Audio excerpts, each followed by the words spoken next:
Imagine-toi te réveiller chaque matin en sentant que l'univers conspire en ta faveur. Sans effort excessif, sans supplication ni rituel, tu commences à attirer la bonté, les opportunités et la paix. Dans cette vidéo, tu vas découvrir comment le bouddhisme nous enseigne à faire en sorte que de bonnes choses t'arrivent à travers ton esprit, tes actions et ton cœur. Ce n'est pas une question de chance, c'est une question de transformation. Accompagne-moi dans ce voyage pour devenir un véritable aimant à bien-être. Que signifie faire en sorte que de bonnes choses t'arrivent, selon le bouddhisme? Quand on parle de bonnes choses, on pense souvent à des coups de chance, à des coïncidences heureuses ou à des faveurs du destin. Mais pour le bouddhisme, ces choses ne viennent pas de nulle part.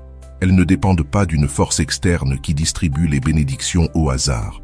Tout ce qui se produit dans notre vie est la conséquence directe de nos actions, de nos pensées et de la manière dont nous nous relions au monde. Le Bouddha enseignait que tout ce que nous expérimentons est tissé de causes et de conditions. Rien n'apparaît sans raison. Si nous semons des graines de compassion, de patience et de compréhension, nous récolterons tôt ou tard des fruits de paix et de joie. Mais si nous cultivons la colère, l'envie ou la cupidité, nous récolterons inévitablement de la souffrance. Faire en sorte que de bonnes choses t'arrivent, c'est donc créer les conditions pour que la vie coule naturellement vers le positif. Il ne s'agit ni de magie, ni de superstition. Il ne s'agit pas non plus d'attendre un miracle, mais de comprendre que la réalité répond à ce que nous projetons sur elle. Notre esprit est comme un jardin. Si tu y plantes des fleurs, tu profites de leur parfum et de leur beauté. Mais si tu laisses pousser les mauvaises herbes, le sol devient hostile et difficile à habiter. Ainsi fonctionne aussi notre existence. Le bouddhisme ne réduit pas la vie à une vision simpliste de récompense et de punition. Il ne s'agit pas de croire que si tu es bon, tu seras comblé de cadeaux, ni que si tu fais une erreur, tout deviendra malheur. Le point essentiel, c'est l'équilibre intérieur et la façon dont tu diriges ton énergie. Ce que nous considérons comme bon ne correspond pas toujours à ce que notre esprit superficiel désire. Parfois, la vie nous place face à des expériences difficiles qui, bien qu'inconfortables, ouvrent la porte à une croissance profonde et durable. Pour le bouddhisme, le vrai bien-être ne se résume pas à l'argent, au succès social ou à la reconnaissance. Il s'agit plutôt d'une forme de bonté plus subtile, la paix d'être en accord avec soi-même, la sérénité de ne pas dépendre de facteurs extérieurs pour aller bien et la capacité à se relier aux autres avec respect et empathie. Avant de continuer, si tu n'es pas encore abonné à ma chaîne YouTube, je t'invite à le faire dès maintenant. En t'abonnant, tu seras informé de toutes mes nouvelles vidéos, ce qui te permettra de ne rien manquer de contenu précieux. Faire en sorte que de bonnes choses t'arrivent, c'est apprendre à regarder la vie avec d'autres yeux, transformer ton esprit pour interpréter ce qui t'arrive de manière constructive et agir d'une façon qui crée de nouvelles conditions pour la joie. La bonne fortune, selon cette vision, ne s'attend pas. Elle se construit, se cultive et s'incarne dans la vie quotidienne. Le karma, action, intention et résultat. Au cœur de l'enseignement bouddhiste se trouve le concept de karma. Beaucoup pensent que le karma est une punition ou un destin inévitable, mais ce n'est pas le cas. Karma signifie simplement action. Chaque pensée, chaque mot, chaque geste que nous émettons laisse une empreinte. Avec le temps, cette empreinte mûrit et produit un fruit. Le karma n'est donc pas une condamnation, mais une explication de la manière dont nos décisions façonnent notre existence. Ce qui compte, c'est l'intention. Deux personnes peuvent poser le même acte, mais si la motivation diffère, le karma aussi. Par exemple, donner de l'argent peut être un acte de générosité sincère, ou un acte intéressé pour obtenir une faveur en retour. L'acte extérieur est le même, mais la graine intérieure plantée n'a rien à voir. Le bouddhisme insiste sur la qualité de notre esprit au moment d'agir. Cela nous donne une grande responsabilité, mais aussi une immense liberté. Nous ne sommes pas prisonniers d'un destin fixé d'avance. Chaque jour, à travers chaque choix, nous pouvons semer de nouvelles graines qui transformeront notre avenir. Si nous cultivons des intentions saines, la compassion, la bonté, le désir d'aider, ces graines produiront des fruits de joie. Si nous agissons sous l'effet de l'égoïsme, du ressentiment ou de la tromperie, les résultats auront tendance à être douloureux. Le karma ne se manifeste pas toujours immédiatement. Parfois, on fait quelque chose de positif sans en voir le résultat sur le champ. Mais cela ne veut pas dire que c'est inutile. C'est comme planter un arbre. Il ne donne pas d'ombre le lendemain, mais avec le temps, il grandit et porte des fruits. Cette vision nous invite à faire confiance au processus, à ne pas perdre patience si le bien tarde à se manifester. Le karma ne touche pas seulement l'individu, il relie aussi la communauté tout entière. Nous vivons dans un réseau d'interdépendance. Ce que nous faisons influence les autres, et ce qu'ils font nous affecte aussi. Un petit geste de bonté peut illuminer la journée de quelqu'un, et en chaîne, créer un environnement plus lumineux. C'est ainsi que la somme des karmas individuels façonne la réalité collective. Comprendre le karma, c'est comprendre que nous jouons un rôle actif dans la création de notre vie. Il ne s'agit pas de se blâmer pour ce qui va mal, mais de se demander « Que puis-je faire ici et maintenant pour créer plus de clarté et moins de souffrance ?» Voilà le pouvoir transformateur du karma.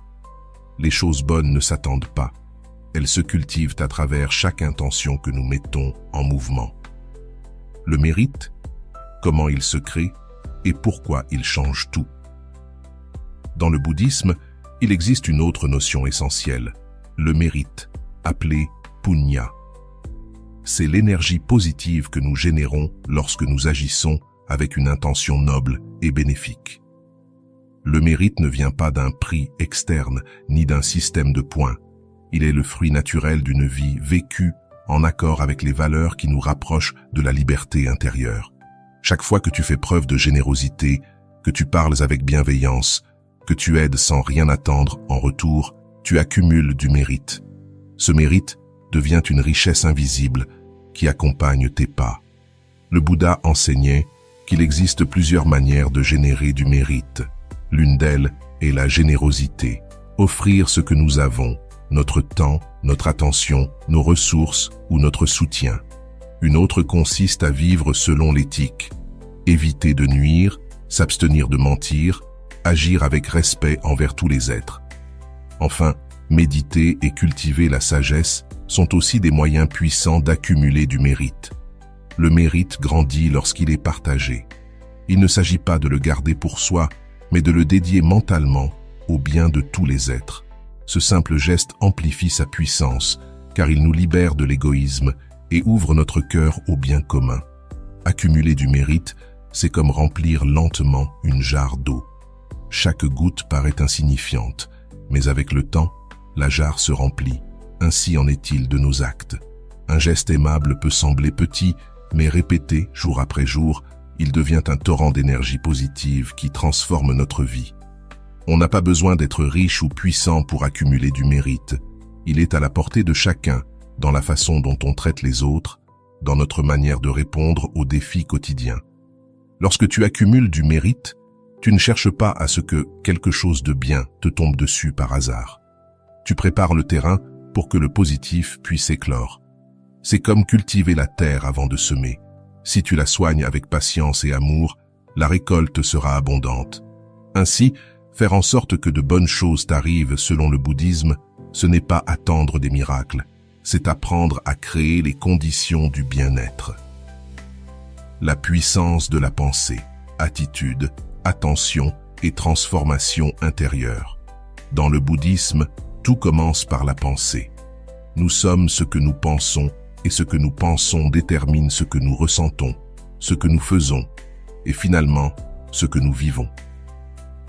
Si tu veux que de bonnes choses t'arrivent, le premier endroit où regarder n'est pas à l'extérieur, mais à l'intérieur. La manière dont tu perçois la vie influence directement ce qui t'arrive. Une personne reconnaissante voit des opportunités là où d'autres ne voient que des obstacles. À l'inverse, quelqu'un qui vit dans la plainte constante ferme les portes à ce que la vie essaie de lui offrir. Ce n'est pas que la personne reconnaissante reçoive plus de cadeaux du destin, mais sa vision lui permet de reconnaître la beauté et la bonté déjà présentes autour d'elle. Ton attitude est une porte. Elle peut s'ouvrir ou se fermer. Et c'est cette ouverture intérieure qui attire le meilleur vers toi. L'attention est un autre facteur essentiel. Un esprit distrait passe à côté des signes, des moments de connexion et des instants de beauté qui peuvent transformer une journée. À l'inverse, la pratique de la pleine conscience nous aide à vivre éveillés, à ne pas passer à côté de ce qui peut nourrir notre bien-être.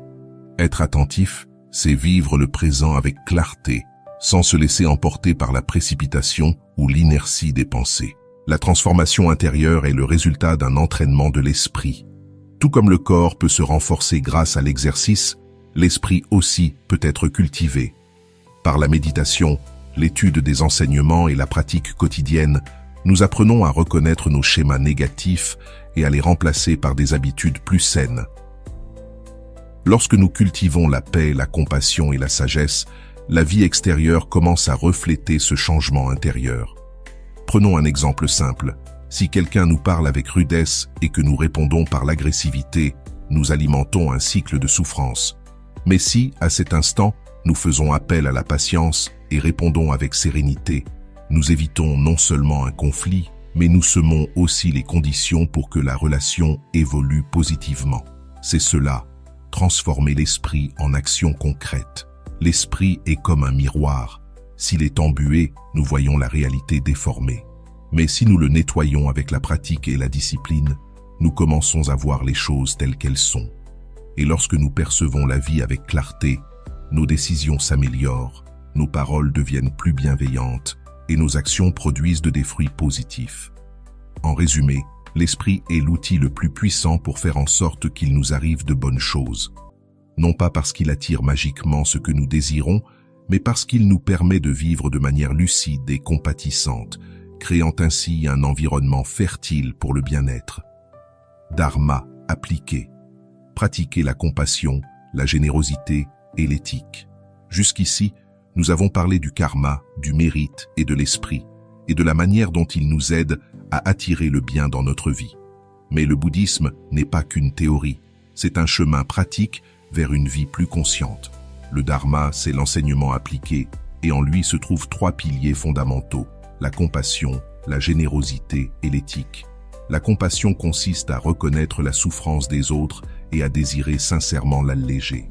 Ce n'est pas de la pitié, ni un simple sentiment passager, mais un engagement profond à agir avec empathie. Quand nous cultivons la compassion, nous cessons de nous concentrer uniquement sur nos propres problèmes et nous nous ouvrons aux autres.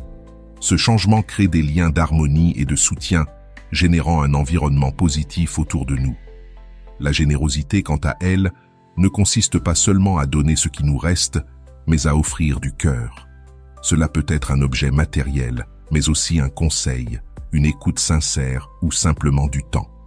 Dans le bouddhisme, la générosité est considérée comme la première perfection, car elle brise l'attachement, racine du mal-être. Chaque fois que nous donnons sans rien attendre en retour, nous libérons de l'énergie et laissons l'abondance circuler librement. L'éthique vient compléter ces piliers.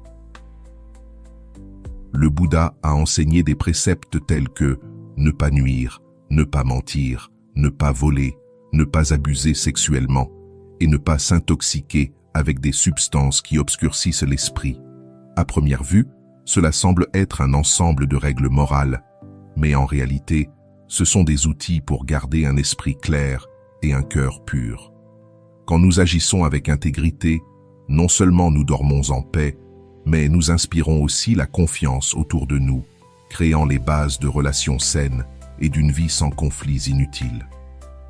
Pratiquer la compassion, la générosité et l'éthique ne signifie pas vivre dans un monde parfait, mais savoir avancer avec cohérence au milieu des difficultés. Ces valeurs transforment notre intérieur et en conséquence modifient ce qui nous entoure. Il ne s'agit pas d'attendre des récompenses immédiates, mais de comprendre que chaque acte noble laisse une trace qui, avec le temps, se transforme en expérience positive. Appliquer le dharma dans la vie quotidienne est la façon la plus directe de faire en sorte qu'il nous arrive de bonnes choses. Ce n'est ni magie ni hasard, c'est un mode de vie fondé sur la bienveillance, l'ouverture et la cohérence. Et lorsque nous vivons de cette manière, la vie devient un terrain fertile où fleurissent la paix, la joie et une véritable prospérité. Les obstacles intérieurs, ignorance, attachement et aversion. Si nous voulons que de bonnes choses nous arrivent, nous devons aussi reconnaître ce qui nous empêche d'avancer. Le bouddhisme parle de 3 poisons principaux qui obscurcissent l'esprit et nous éloignent du bien-être: l'ignorance, l'attachement et l'aversion. Ces poisons ne sont ni des punitions ni des péchés, mais des états mentaux qui troublent notre clarté et génèrent de la souffrance. L'ignorance, c'est ne pas voir la réalité telle qu'elle est. Il ne s'agit pas d'un manque d'instruction, mais du fait de méconnaître la véritable nature de la vie. Nous croyons que tout est permanent, que les choses et les personnes seront toujours là. Et lorsque tout change, nous souffrons. Nous ignorons également le lien entre nos actions et leurs conséquences, et c'est pourquoi nous répétons des schémas destructeurs. L'ignorance nous fait vivre comme endormis, inconscients du pouvoir que nous avons de transformer notre existence. L'attachement est un autre grand obstacle. Il se manifeste quand nous nous accrochons à ce que nous désirons, pensant que nous serons heureux dès que nous l'obtiendrons. Mais tout change, rien n'est éternel. Lorsque ce que nous voulons disparaît ou se transforme, nous souffrons, car nous refusons d'accepter cette impermanence. L'attachement nous rend dépendants de facteurs extérieurs pour ressentir le bien-être, et cela nourrit une anxiété et une frustration constantes. L'aversion, au contraire, apparaît lorsque nous rejetons ce qui ne nous plaît pas. Elle se manifeste sous forme de colère, de ressentiment ou de rejet envers certaines personnes ou situations. Ce poison nous enferme dans l'hostilité et nous empêche de voir la vie avec clarté. Un esprit rempli de haine est comme un verre d'eau pollué. Même si l'on y met des fleurs, l'eau restera trouble. L'aversion nous empoisonne nous-mêmes avant de nuire à quiconque d'autre. Ces 3 poisons bloquent le flux naturel des bonnes choses dans la vie. Ils nous aveuglent, nous poussent à agir de manière impulsive et nous enferment dans un cercle de souffrance. Pourtant, le bouddhisme nous montre qu'ils peuvent être transformés. L'ignorance se dissout par la sagesse, l'attachement par la générosité et le détachement, et l'aversion par la compassion et la patience. Reconnaître ces poisons dans notre propre esprit est une étape essentielle. Il ne s'agit pas de les rejeter avec violence, ni de se sentir coupable de les avoir, mais de les observer tels qu'ils sont et d'apprendre peu à peu à les remplacer par des états plus sains. En faisant cela, nous purifions notre terrain intérieur et permettons au positif de fleurir naturellement. Surmonter les obstacles intérieurs est aussi important que cultiver les vertus. C'est comme nettoyer un champ de pierre avant de semer. En retirant ce qui bloque, la terre peut mieux accueillir les graines du bien-être. Ainsi, le chemin vers une vie où il nous arrive de bonnes choses devient plus clair, plus léger et infiniment plus beau.